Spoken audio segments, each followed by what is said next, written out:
Welcome to the Author to Authority podcast. And today I'm so excited. I've got a fellow Canadian here with me, Gerry Black. And we're going to talk about why your websites aren't converting. And nowadays, it's almost critical essential as a business to have a website. It's actually a mark against you when you don't have a website. So people throw up a website. But what if you could make your website a lead generation tool or a client getting tool or someplace that people want to come back to? So today we're going to talk about why your website isn't converting visitors into clients.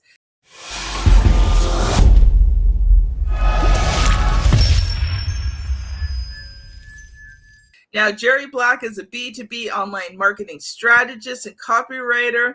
Like I said, he's Canadian-based, and he has over 25 years experience of sales and marketing. He loves to work with small business owners, entrepreneurs, and professionals to help them identify the leaks, gaps, and missing elements in their online and offline marketing that is costing them money. His skills and experience were developed in the only environment that matters, in the marketplace, working on real-life challenges small business owners are confronted with. Welcome to the show, Gerry. Hey, Kim, how are you doing? I'm awesome. How about you? Well, I'm well, and it is fun to have two Canadians up on deck here. That's a nice little way to start the day. You know what? I love every guest I interview, but when I get to interview fellow Canadians, that just adds an extra smile to my face. Especially to work with those Canada from my Day. own country. Especially right after Canada Day. Yes. Yesterday was Canada Day. I love Canada. It's my favorite place to be.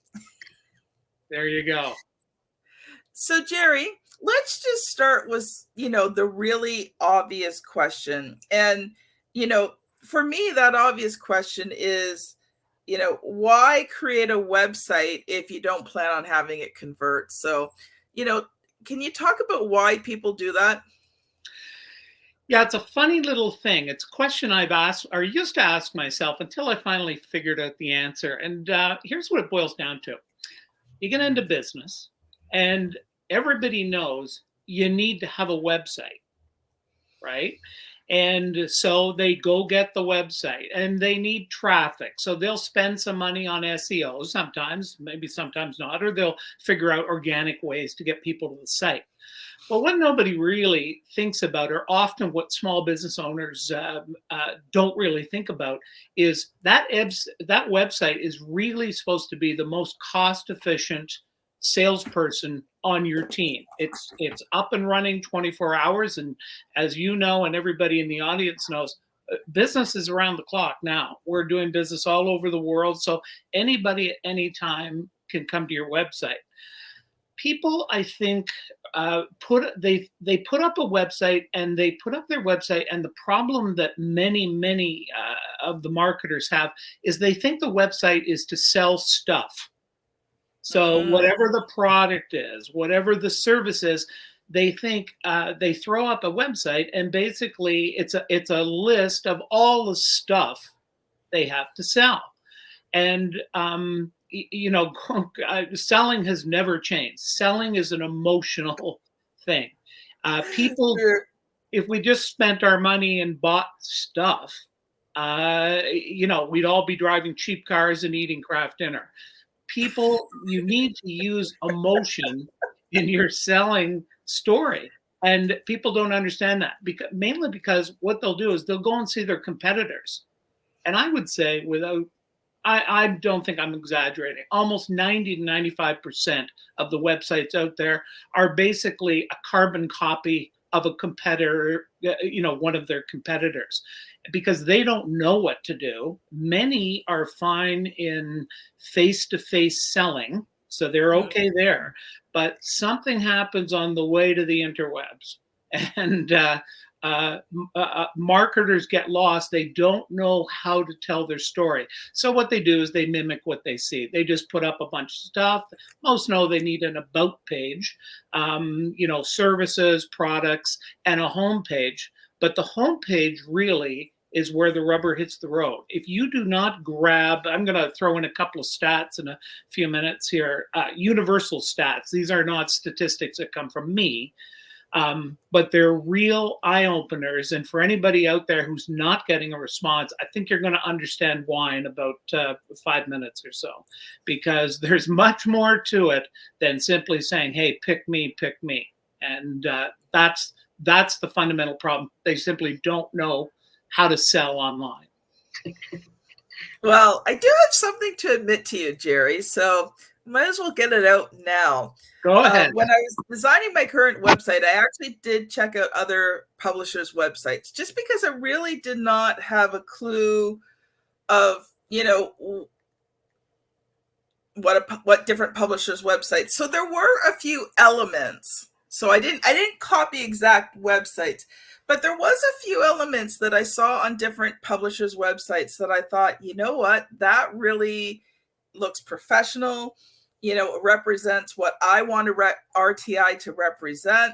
And so I have to admit, okay, I didn't take any wording. All the wording is mine. But some of the visual elements, if you go to the website RTI Publishing, you'll see a banner with a lot of the books that we have done. I saw that on another website, so I got my graphic designer guy to do a version of that with RTI's books. So I have to admit, I have done that, but I didn't just copy and paste. I just did my research to see, what looked professional. And so I've got to admit, I did do that.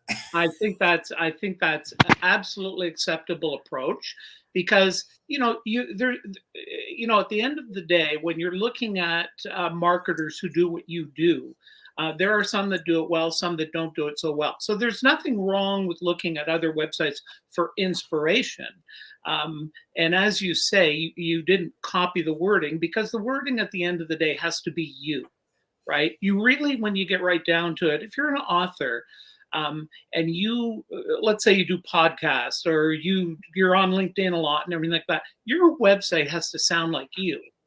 Yes. Otherwise, there's a disconnect and people don't get it. They come to your website and all of a sudden, your website is all corporate speak.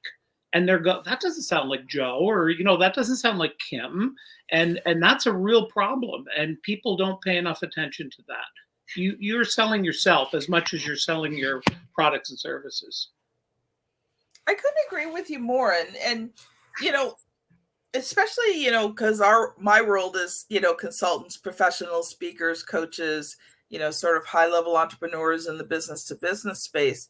You don't want your website to look like everybody else, and it better not sound like everybody else's too.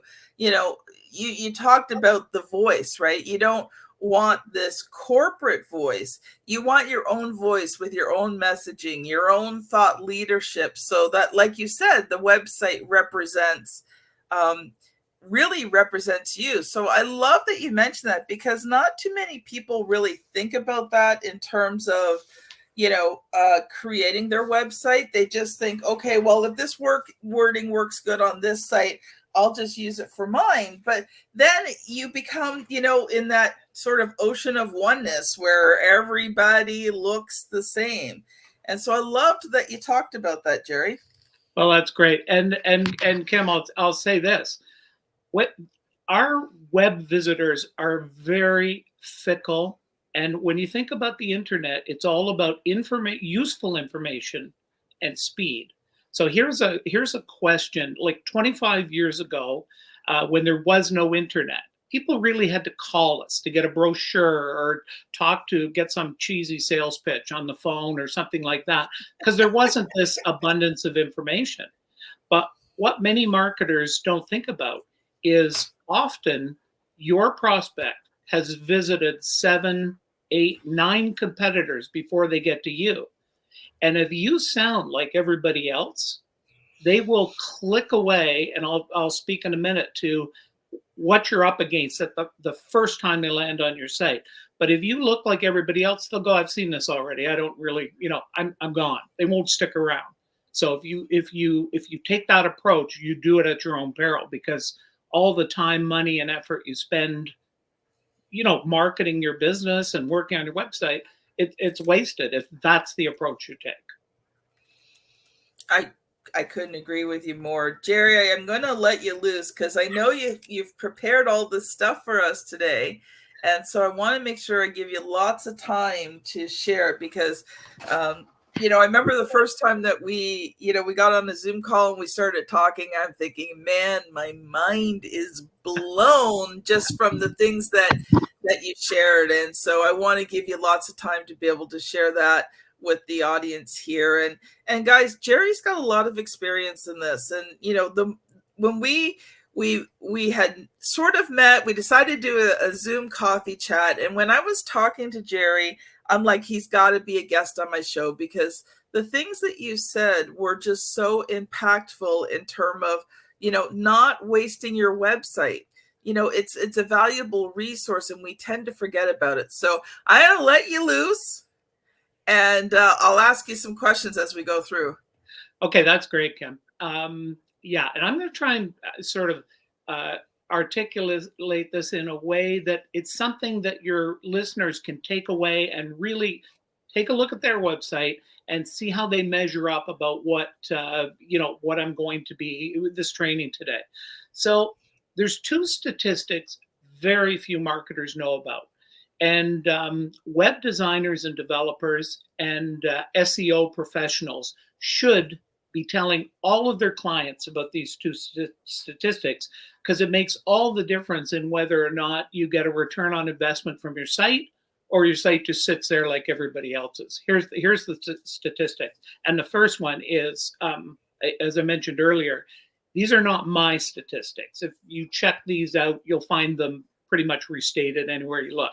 So the first one is only 3 to 5%, and it's less than 5%, we'll say for simplicity's sake. 5% of the people who land on your website for the first time are what we call now buyers. So that is to say they've kicked the tires, they've looked at all your competitors, and you're going to get one last shot at them. They're going to see if, where do you fit in? But I've already made up my mind. I know the thing that I need to solve my problem. So you've got 5 seconds to really kind of sell the value and tell this person why should they pick you. And Dan Kennedy, famous marketer, he has a question that every website marketer should think about for the very first thing somebody sees on their site. Here it is. Why, with all of the options available to me, including doing nothing, should I pick you to solve my problem or fulfill my need? Now, when it's put in those terms, you think, boy, if you join the Me Too game, then the viewer is going to come to your website and they're going to go, oh, you have a software accounting package that has this, and this, and 3 different. If you put it in those terms, they're just going to click away or they'll go for the lowest price. What you want to do is you want to use a headline. The first thing that someone should see when they come to your website is a headline explaining how you're going to change their life. Now, it sounds a little dramatic, but when you think about it, people are coming to your site to solve a problem. And they're not coming to your site because they haven't got anything to do. It's not like people sit around and go, geez, let's go over and look at the RTI website and, we'll call Bob and Millie over and we'll look at that on Saturday night. Doesn't happen.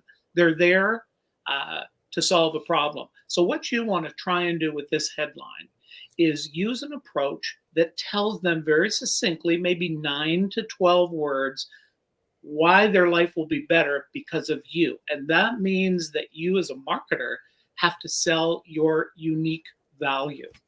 Now, my unique value happens to be that I was a salesperson long before I was a writer.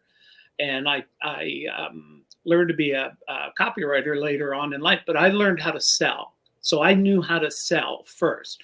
So my sort of secret sauce, if you will, for my clients is I'm out to sell their product, and I'll put it in writing, but I'm looking at through a sales lens. Often they don't even they don't really spend a whole lot of time thinking of what differentiates them from the other guy or other gal. And that's a big mistake because everybody else is saying this. It's the same thing on just repetitive. Yeah. Whereas you can sell the special attributes that you have, the special characteristics, and you have to dig for those. But you have to remember, people buy emotionally first, and then they look for logic to back it up. And many marketers, when you look at their homepage particularly, count the times, like if let's say, just anybody, count the number of times you use the words we, our, and us on your homepage. And everywhere you use it, it should be a you, your, and focused on the reader, because that's who they care about. So that's the number one statistic, is you haven't even got a chance if you don't come up with some reason that grabs the attention of the reader. Just stick around and give you a bit more time. That's all you're trying to do at the front. And that is hard to get. Gerry, I'm going to stop you there because let's talk about this a little bit. You say that, and the first thought that came to me, especially since I am a long form writer, like 9 to 12 words. And I mean, I know it's true, but I'm like, seriously, it's like, this is why good copywriters make a lot of money, because they can take everything that you would put in like probably 100+ words, and they distill it down to 9 or 12. But the truth is that's all the time you've got. That's it. You've got to be able to distill it down.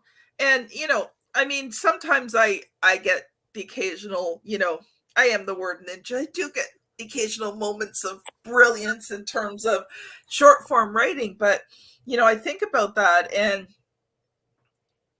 I think, wow, like that takes a lot of time and effort. It's not something that you can just slap together. So you think, 9 to 12 words, but you've only got that short space of time to make the hugest amount of impact and grab that attention. So, you talk about this headline, but I think it's one of the most crucial things, because if you don't grab their attention in that first 3 to 5 seconds, they click off. Yeah. So, Gerry, can you go into, I know you've got a couple other things, but I made sure we saved a lot of time today. Can you go into just a couple of things, a couple of hints and tips on, how would you craft that headline? Sure.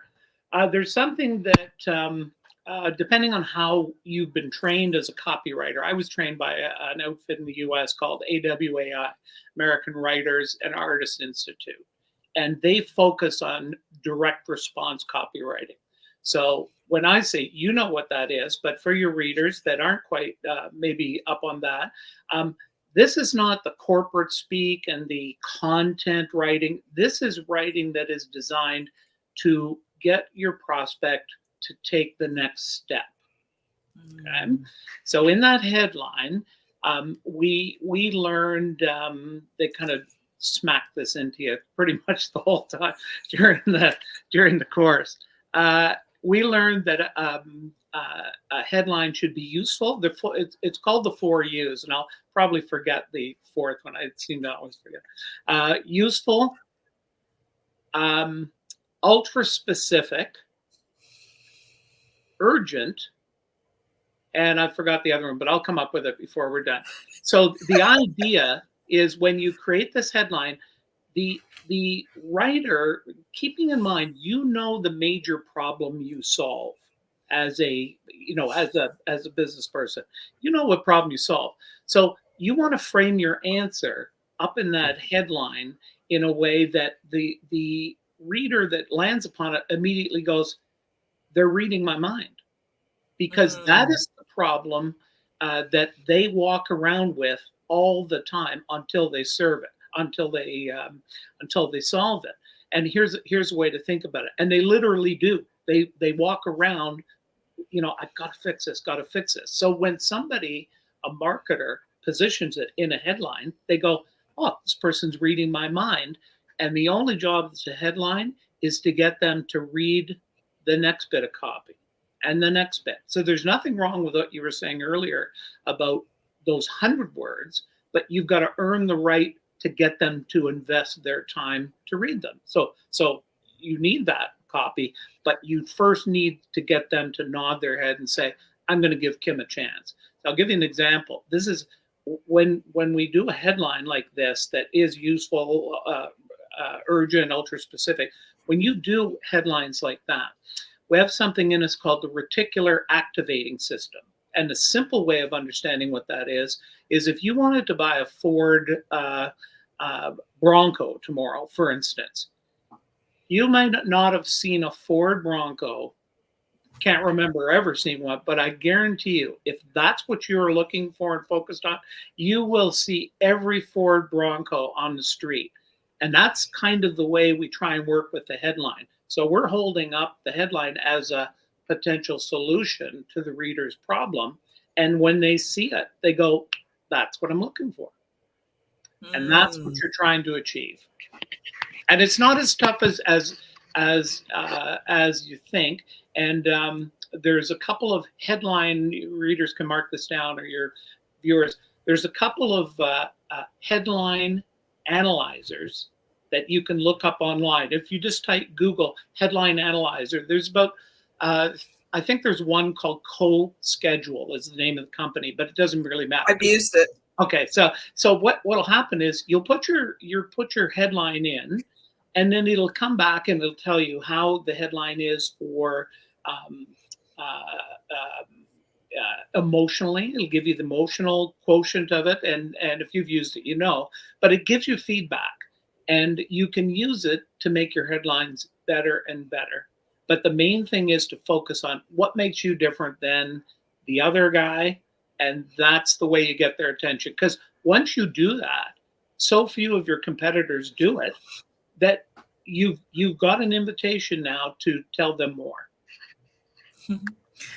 So two things there, Gerry, and then I'll let you get on to point two. You talked about the Ford Bronco. Well, we just bought a black Nissan. Well, we leased a black Nissan Rogue. And the first day I'm driving this, all of a sudden I realized how many other black. You never notice. I always notice the beige Dodge Caravans because that's my car. But now I'm like, man, black. And then I'm thinking, yep, it's because we bought a black car. Now I'm noticing all of the black cars. Exactly. But I actually have used CoSchedule. Yeah. And I am so competitive. I see like a 75, which is already pretty decent. I'm like, I got to get it up to like 85 or 90. And so I'm sitting there, and you're typing out all these other words and variations, and you're trying to squeeze out that, one more number. It's like, can I get to like 89? Can I get to 90? Right? Or the worst is if you change one word, you go down to 61. Right? I know, I've done that too. You change one word. Quite interesting. Oh, so Gerry, I know you have point number 2 you wanted to tell us about. Well, statistic number 2 is really comes down to, okay, so let's say Kim has come to my website. I've got her interested. She says, this guy looks like he might know what he's doing. I'll give him a bit more time. The next step or the next statistic you got to remember about is it takes anywhere from 5 to 12 touches before someone is ready to buy. Now, that's not everybody, but generally, those could be emails. They could be watching one of your videos. They could be a number of ways, a number of different elements. But here's why this is so important. So first of all, very small amount are ready to buy when they come to your site. And if they do put up their hand and say, hey, I'm a potential prospect, you still got to work very hard, but in an organized way to get them to buy. And what's going on during those 5 to 12 touches, whether it's email, whether it's video, whatever it happens to be, is they are getting to know, like, and trust you. And that's where we all have to be before we're going to go pull out the plastic, right? You have to know. And in this day and age, a big mistake a lot of marketers make, they don't put any physical address on their website. And everybody knows the stories about these people that, operate out the back of a semi and, they don't even have a location or anything like that. So you are really fighting to get people to see you as a real person. Hence why it's important to use your own voice and be yourself, because that's who people buy from, real people. You want to get them to feel you are competent to help them. So you need social proof that shows other people have used your service or bought your product and benefited. And a lot of people make a mistake here because they put testimonials on there. It's like Billy from Saskatoon. Saskatoon's in Canada out there for anybody that Billy from Saskatoon. But if there's no way to check that that's legitimate, our prospects they're unbelieving anyway. And so you need to put up a way that they could actually contact that person. I do it on my site. I can't remember ever having anybody on my testimonials ever call me and say, guess what? Somebody called me. It's the fact that you could call. So the logic is on the part of the reader, they wouldn't put that up there if, because they know I could call them and see if they're telling the truth. So It's all about those 5 to 12 touches, all about building credibility, competency, likability until they're ready. And that takes about those 5 to 12 touches. And this kind of leads into sort of a little system I can give your viewers that they can convert more visitors to their website if they use the following system. Do you want me just to give an overview of it? You got about 5 minutes. Okay. So first thing is, we've already talked. Step 1 is get their attention. We already talked about that. Number 2 is transformation. You have to have them seeing themselves the benefits of your product. So those 2 we covered off. The third thing is you need to use what we call a lead magnet on your site. And as you know, that's a free offer of a report, a checklist, could be anything like that. But it should solve an immediate problem for the reader. But what it's really doing, it's getting the reader to put up their hand and exchange their email address for it. Yes. And once you have that, you can continue marketing to them, right? So you want to deliver value in that and make sure that you help them, and you're really selling yourself. You're allowing them to have a free test drive. And that's really, really important. So now you've got a way to market them. Then you create an email welcome/nurture campaign. And that's what closes the sale for you, is because those are a combination of educational emails, about 80% education, 20% soft sell. Hey, do you want to sit down and have a meeting? Whatever. But all this time, you're getting a chance to show them you're the real deal. So that's the system. And if you check your own marketing, like people out there, if you check your own marketing, have a way to get attention, have a way to get them to give you their email address, and have a way to follow up. And for those out there that aren't familiar with the autoresponders, I mean, this is so easy. All you do is put their name in the system. Everything is done automatically, and it's painless. And you can see who's listening to you or who's clicking on your articles or whatever they happen to be. And that's it. And that's really, you'll be so far ahead of your competitors with that simple system in place. They won't know, they won't figure out what you're doing. Love it, Gerry. Love it. Love it.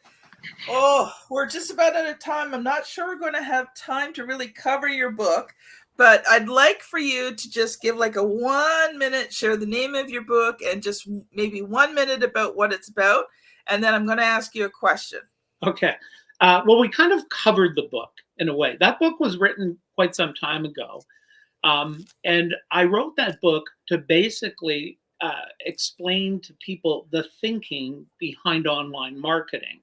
So really the book is, I still use it from time to time. I'm not like many of your many of your audience. I don't actively use that. I use all of the content in it, but I don't actively market it. It's a bit dated, but it basically, and if anybody was interested, I can certainly send you a link to an online version. They can get a copy of it.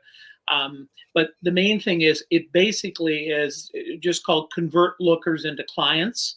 And it basically walks people really from the beginning to the end in how to move them through the system. It's got more detail than this, but it basically is a client attraction and conversion system. Ooh, okay, you ready for the question, Gerry? I think so. Okay, I have to be a quick answer because we're running out of time. Okay. What was the good, the bad, and the ugly about writing, editing, and publishing that book? I think the good was it really allowed me to get all my ideas out in organized fashion. So sometimes you think about these things and you're not as organized as you'd like to be. The bad was took longer than I thought it was going to. No surprise there. I can see a face of experience there. And the ugly was I never really took it to where it was done 10 years ago. I never really developed it to where it could have gone. I was more interested in working with the clients and helping the clients achieve business success. So I never really I wrote it always as a kind of a training material than anything like that. So it wasn't really ugly. It just didn't make me $750,000, which I kind of had chiseled in there as a number I was shooting at, but didn't quite happen that way. I love your honesty, Gerry. So we have time for you to give us a final thought, and I know that you'd have something that you'd like to give to the audience. Well, I do have a free report. It's called 7 Strategies to Start Converting More Web Visitors into Sales. And we covered a couple of the things in here, but there's about 4 or 5 other ones in the report. So this is a free report, and it's not going to take you long to get through, but you will get, there are 7 defined strategies in there anybody can use. This is not designed to kind of, how do I figure this out? This is this straight forward things you can do. And you don't have to do them all, but they're all important. So you want to be working towards doing them all. So I think you put a link, popped a link up into the note somewhere, but that people can download it. So all you have to do is throw your name in there. You'll get a confirmation email that just says, hey, did you request this? And click that and you'll have the report in your hands in seconds. Love it, Gerry. Love it. Love it. Oh, we are out of time, but thank you, Gerry. I want to have you back again because I think we'll need to continue this conversation. I think there's more depth than we had time to go into today, but I really appreciate you coming on and just honored that you were willing just to share so freely with us from your knowledge today. Well, it was fun being with you, Kim. I look forward to coming back. We will have you back. Audience, where do you go next? Well, I want to direct you to episode 485, How to Start and Grow Your Email List. So that will supplement what you learned today. And if you're on YouTube, you know the routine. My daughter has placed the thumbnail here on the screen for you to click. If you're on your favorite podcast app, you're either going to want to search it or you're going to be using your finger to scan back quite a bit. But I promise you it's another great episode. So thanks so much for listening, and we will see you on the very next episode. Bye now. Bye-bye.